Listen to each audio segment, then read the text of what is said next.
बड़ी मुश्किल से एक वकील साहब को पकड़ के ले आया हूँ और लाया भी हूँ सिर्फ इसलिए ताकि आप सबको पॉस्को और पॉक्सो का फर्क समझा सकूं। और ये पॉस्को क्या है, क्यों लगता है, क्योंकि आजकल इसका मिसयूज भी बहुत होता है और इसको जानना भी बेहद जरूरी है। कभी कभी न्यूज़पेपर्स में न्यूज़ एंकर्स के माध्यम से हम सुनते रहते हैं कि सो एंड सो पे पॉस्को एक्ट लग गया। तो ये पॉक्सो क्या है, क्यों लगता है, इसको बेहद आम बोलचाल की भाषा में जानने के लिए हमारे साथ हैं एडवोकेट गुलाब हसन रिजवी। और हम कोशिश करते हैं कि उनसे पूछें कि सर, ये पॉस्को है कि पॉक्सो है, जो भी है, इसको कब इम्पोज करते हैं, कब ये आया। और सबसे पहला ही सवाल मैं अपने एडवोकेट, हमारे मित्र हैं, बहुत अच्छे मित्र हैं, उनसे पूछते हैं कि वकील साहब, ये पॉस्को है या पॉक्सो है? ये पॉक्सो है। इंग्लिश का जो शब्द यूज होता है पॉक्सो, POCSO, लेकिन आम लोग बोलचाल में इसको पॉस्को पॉस्को कहते हैं, जबकि ये सही शब्द पॉक्सो है। वकील साहब, इसको पॉक्सो क्यों कहते हैं? मतलब इसका एब्रिविएशन करें तो उसका एब्रिविएशन क्या होता है? देखिए, इसका ये शॉर्ट वर्ड है पॉक्सो। इसका फुल मीनिंग जो है वो होता है protection of children from sexual offences.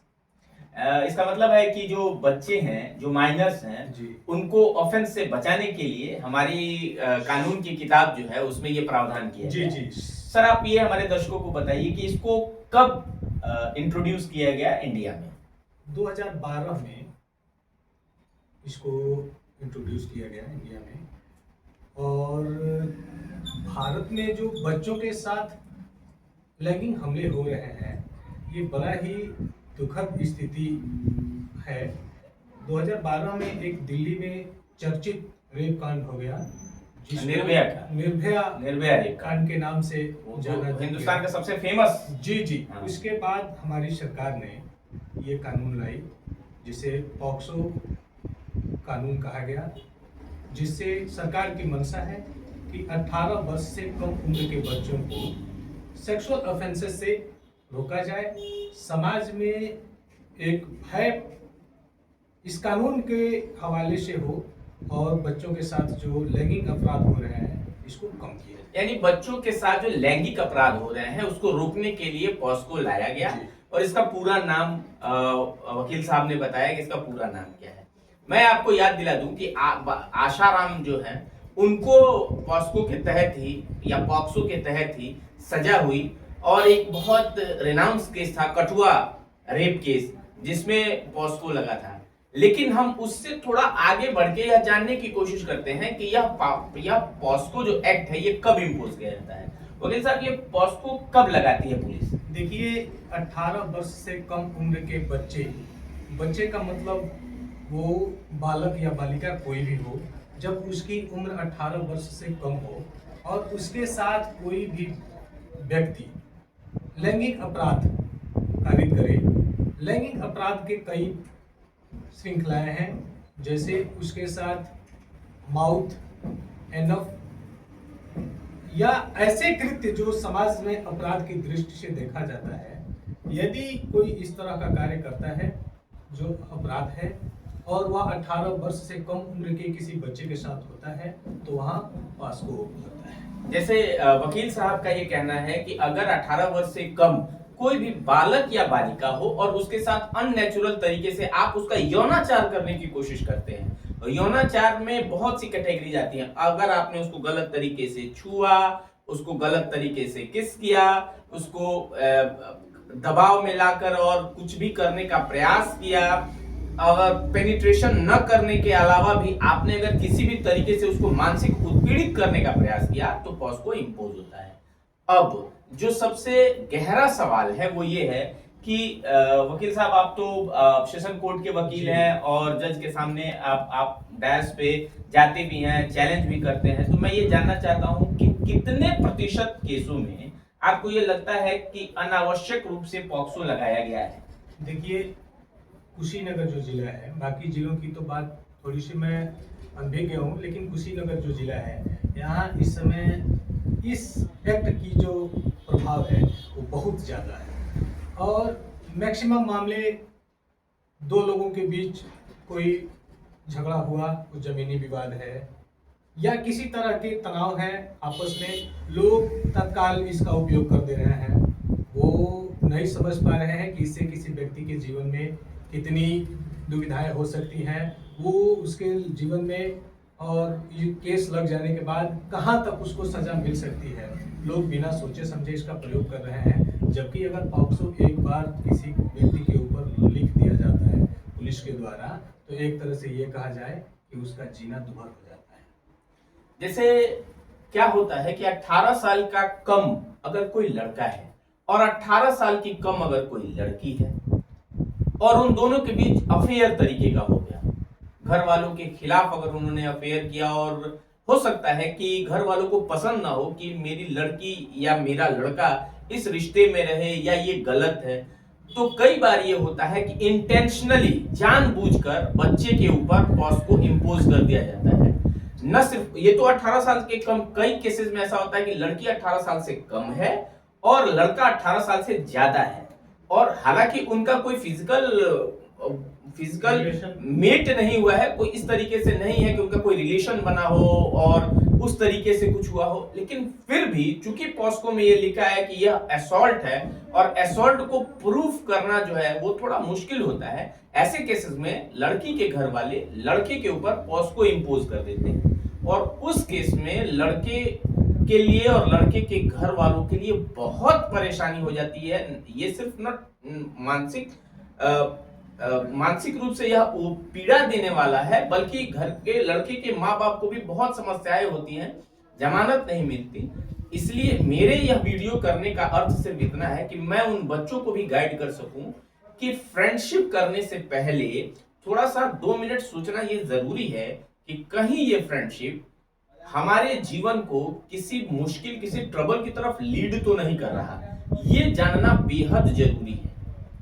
आइए अब इसको आगे बढ़ाते हुए मैं वकील साहब से पूछूं कि वकील साहब, अगर किसी के ऊपर पॉस्को लग जाए तो क्या लड़की का स्टेटमेंट मायने रखता है, और क्या लड़की का स्टेटमेंट लड़की आगे चल के मना कर देती है कि नहीं, मैंने जो पहला स्टेटमेंट दिया था वो दबाव में दिया था, ऐसे स्थिति में क्या पॉस्को को हटाया जा सकता है? जी, इसमें लड़की के 2 बयान होते हैं। पहला बयान पुरानी धारा में 161 जो पुलिस के द्वारा थाने में की जाती है, और दूसरा 164 जो मजिस्ट्रेट के सामने नहीं होता है। तो मजिस्ट्रेट के सामने दी गई जो लड़की के बयान होते हैं वो बड़ा मायने रखता है। वो अगर लड़की ने एक बार कह दिया कि फला व्यक्ति ने मेरे साथ इस तरह का कोई कृत्य किया है, तो प्राइमा फेसाई वही पढ़ा जाएगा और उसी पे आगे की कार्रवाई होगी। यहाँ पे बात आती है उम्र की, कि लड़की का उम्र कितना है। अगर उसके साथ सेक्सुअल ऑफेंसेस नहीं होते हैं और उसकी उम्र 18 वर्ष से कम है, और लड़की ने ये बात अपने मजिस्ट्रेट के बयान में ये बता दी कि हमारे साथ कोई सेक्सुअल असल्ट या सेक्सुअल रिलेशन की कोई कोशिश नहीं की गई, तो वहां पॉस्को नहीं लगेगा। पॉस्को एक बहुत ही सेंसिटिव धारा है, जिसको चिल्ड्रन, हमारे जो यूथ हैं, वो लड़का हो लड़की हो, उनको किसी भी तरीके के ऑफेंस से बचाने के लिए इंडियन गवर्नमेंट ने संविधान के तहत और संसद में बैठकर इतने अच्छे कानून को बनाया। पर मैं अपने जो भी मेरे इस वीडियो के माध्यम से जो भी सुन रहे हैं, मैं उनसे एक रिक्वेस्ट करना चाहता हूं कि अपने बच्चे और बच्चियों को अच्छे संस्कार दें, ताकि सब ना हम किसी बच्चे के यौनाचार में हिस्सेदार बने, ना ही यह कोशिश हो कि किसी बच्चे को उस धारा में हम फंसाएं, उस धारा को गलत तरीके से उसके ऊपर इम्पोज किया जाए, और एक समाज को अच्छी दिशा में ले जाने का प्रयास करें। हमारे तरफ से बस एक ही प्रयास है, मेरे और मेरे दोस्त एडवोकेट रिजवी जी के साथ तरफ से बस एक ही प्रयास है कि ये जो नए बच्चे और बच्चियां हैं, या फिर वो लोग जो ये हमारे वीडियो को देख रहे हैं, वो सिर्फ ये समझने का प्रयास करें कि यौनाचार के अलावा भी अगर आप किसी लड़की को, किसी बच्चे को गलत तरीके से छूते हैं, टच करते हैं, तो भी आप पॉस्को के अंडर आते हैं। जी वकील साहब। जी, मेरा ये कहना है कि कुछ बच्चे तो माँ बाप के दूसरे परिवार के प्रति जो घृणा है, इसके शिकार हो जा रहे हैं। बच्चियां, चूंकि सुप्रीम कोर्ट ने इधर एक दो केसेस ऐसे सॉल्व किए जिसमें ये कहा कि 16 वर्ष की अगर बालिका हो गई है तो उसके अपने सोचने समझने की क्षमता अच्छी है और उसके बयान हद तक ये माना जाएगा कि वो जानबूझ करके और उस बच्चे के साथ गई थी। ये नए कुछ केसेस में सुप्रीम कोर्ट ने डिफाइन किया है। मेरा ये मानना है कि माँ बाप कभी कभी कुछ चीजें जान जाते हैं अपने बच्चों के बारे में, लेकिन वो समाज के डर से कि समाज मुझे क्या कहेगी, इस आवेश में आकर के और ये मुकदमे दर्ज करा देते हैं। जबकि अगर समझदारी से काम ले तो पॉक्सो से बचा जा सकता है और इससे एक समाज में अच्छा संदेश भी जाएगा। जैसे दो लोग एक ही जाति संप्रदाय के हैं, एक ही धर्म के मानने वाले हैं, उनके बच्चे एक दूसरे के साथ फ्रेंडशिप में हैं और उनको जानकारी हो गई, एक मोहल्ले के रहने वाले हैं, तो किसी न किसी से राय लेकर के और तत्काल उसके ऊपर उसकी उम्र कम करके या उम्र सही रहने के बावजूद वो ये नहीं समझते हैं कि इससे दूसरे की को कितनी नुकसान होगी, उसके ऊपर एफआईआर दर्ज करा देते हैं और इससे एक दूसरा व्यक्ति जो पॉस्को जैसे कानून का शिकार हो जाता है। तो एक छोटा सा प्रयास था हम दोनों का जिससे आप लोगों को सतर्क कर सकें। देखिए, हमारा बस एक ही उद्देश्य है कि आप अपने जीवन में सतर्क रहें, सुरक्षित रहें, किसी भी षड्यंत्र का हिस्सा ना बने।